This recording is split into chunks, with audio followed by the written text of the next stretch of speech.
Şimdi bir ölüyüm ben. Bir ceset, bir kuyunun dibinde. Son nefesimi vereli çok oldu. Kalbim çoktan durdu. Ama alçak katilim hariç kimse başıma gelenleri bilmiyor.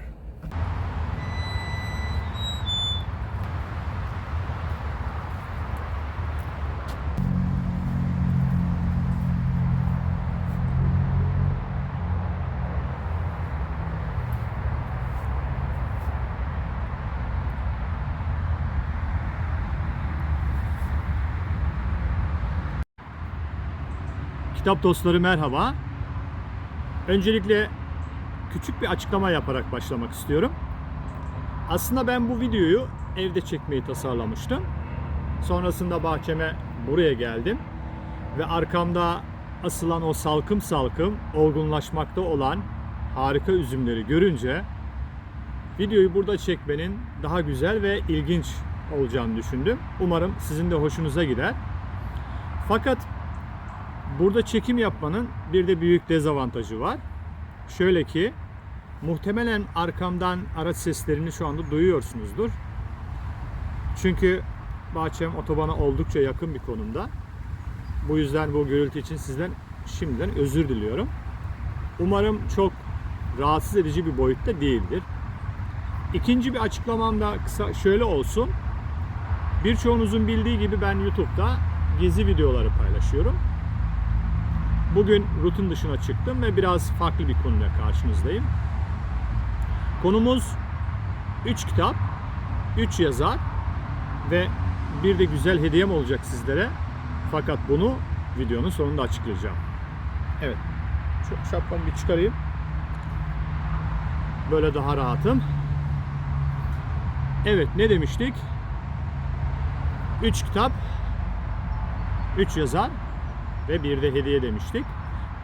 Masamın üzerine almış olduğum bu 3 kitap daha önce okuduğum ve bende gerçekten iz bırakan son derece kaliteli ve en güzel eserlerden. Onları şimdi kendi perspektifimden değerlendirerek sizlere takdim edeceğim. Birinci kitabımız Doğu'nun Limanları. Bir Amin Malouf klasiği. Malouf, Lübnan asıllı ve halen Fransa'da yaşamakta olan, Doğu ve Akdeniz kültürüne son derece hakim, ünlü bir roman yazarı. Aslında Doğu'nun limanlarını bu masanın üzerine alırken acaba buraya Semerkant'ı mı koymalıydım diye düşünmedim dersem yalan olur. Çünkü Semerkant onun favori ve en güzel eserlerinden birisi. Ben de zevkle zamanında okumuştum. Fakat masanın üzerindeki diğer 2 kitabın tarihsellik üzerine kurgulanmış olması mevcut tercihimin daha mantıklı olduğu hissiyatını verdi bana. Hikayemiz şöyle. Osmanlı'nın son dönemlerinde yaşamış olan bir hanedan mensubunun hayatını konu alıyor. Bu muhtemelen bir şehzade.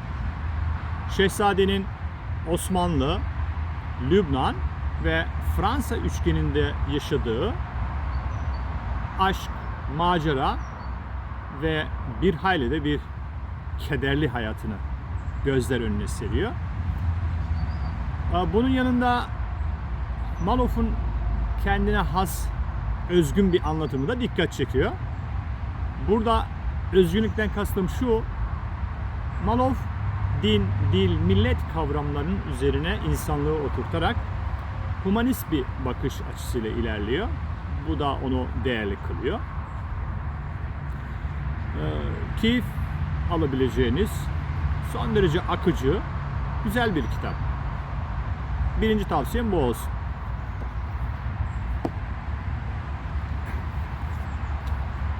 Evet, ikinci romanımız Benim Adım Kırmızı.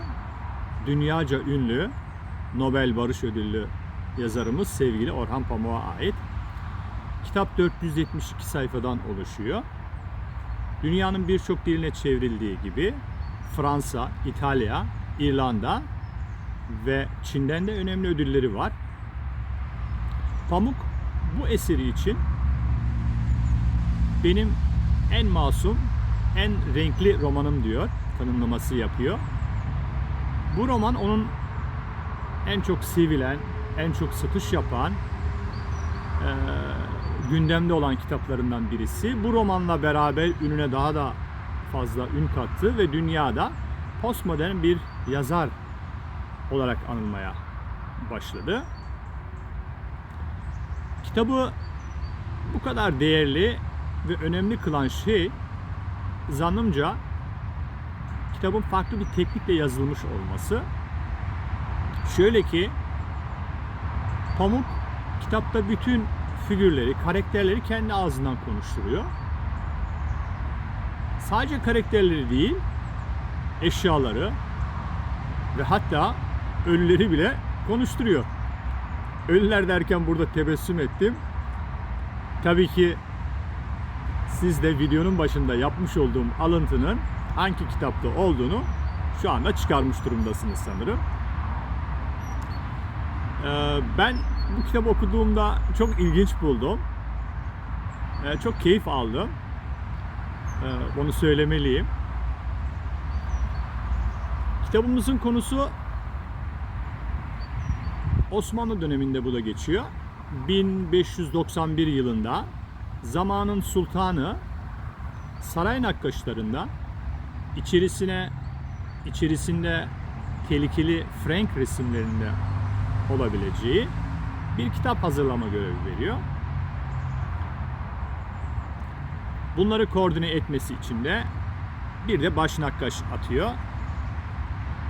Zarif, leylek, zeytin ve kelebek takma adından oluşan bu 4 kişilik nakkaş ekibi Nakkaşbaşı'nın evinde çalışmalara başlıyor. Tabi bu arada çalışmaların gizli yürütülmesi gerekiyor. Zira Batı tipi modern resim sanatı o dönem günah olarak görülüyor. Bu yüzden çalışmalar gayet gizli bir şekilde sürdürülüyor. Çalışmalar baş nakkaşın genelde evinde demiştim yapılıyor. Bu arada bak, baş nakkaşın bir de beraber yaşadığı kızı var evde. Şüküre isminde. Şüküre evli fakat 4 yıl önce cepheye gitmiş kocasından bir daha haber alınamamış ve kayıp statüsünde görünüyor.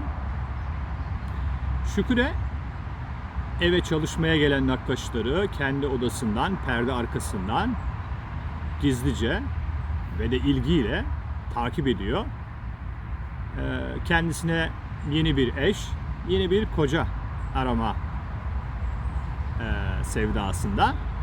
Tabii bu arada çocukluk aşkı teyzesinin oğlu Kara da bu senaryonun içerisinde. Olaylar bir süre sonra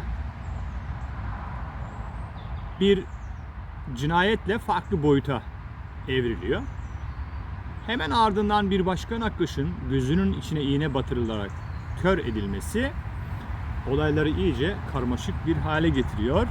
Romanı da biraz polisiye, cinayet romanına dönüştürüyor.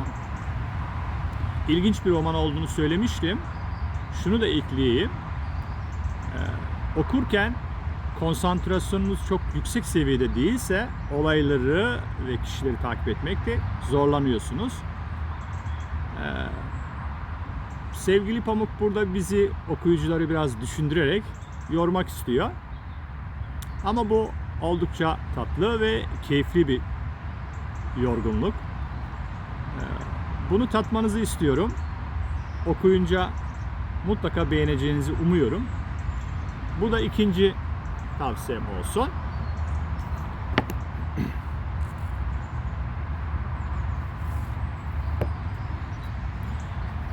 Evet, geldik üçüncü ve son romanımıza.